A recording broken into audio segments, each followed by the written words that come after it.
I was living in this house with Kathy Valentine from the Go-Go's. She was the bass player, Sure.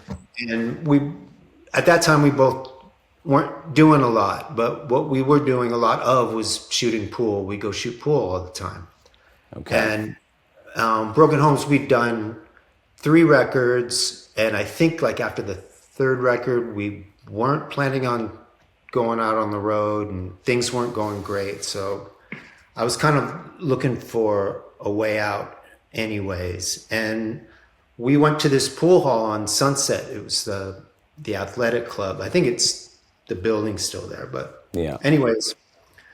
To make a long story short, Lenny was in there one night, and Kathy said, "Oh, I know that guy," because Lenny used to hang out at A&M Studios trying to get in on sessions and things like that, and that's where the Go-Go's used to make their records.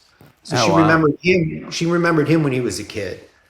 So she's like, "I know that guy," and she went up and said hi to him, and how you doing and all that kind of stuff. And he said he was looking for a guitar player, and she said, "Well, he's over there."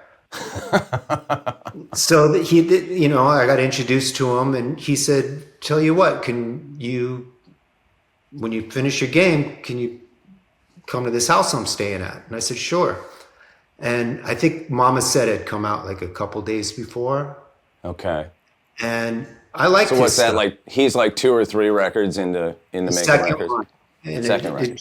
it had just come out, but I really liked his first one, and his second one had just come out, and I was checking that out.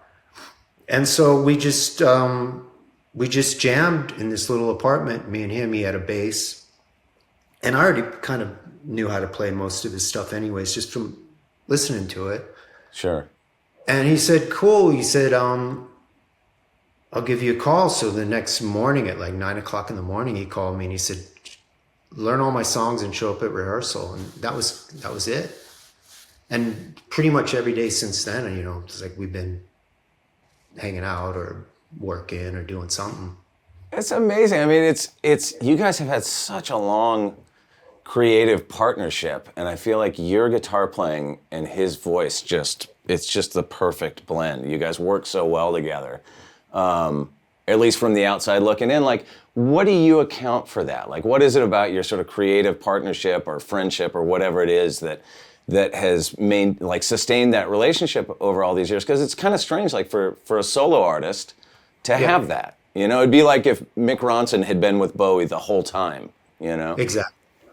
Well, I mean, I think we both have a lot of things in common as far as what we like musically. So there really isn't a lot of like verbal communication about stuff. It's pretty intuitive, and he's usually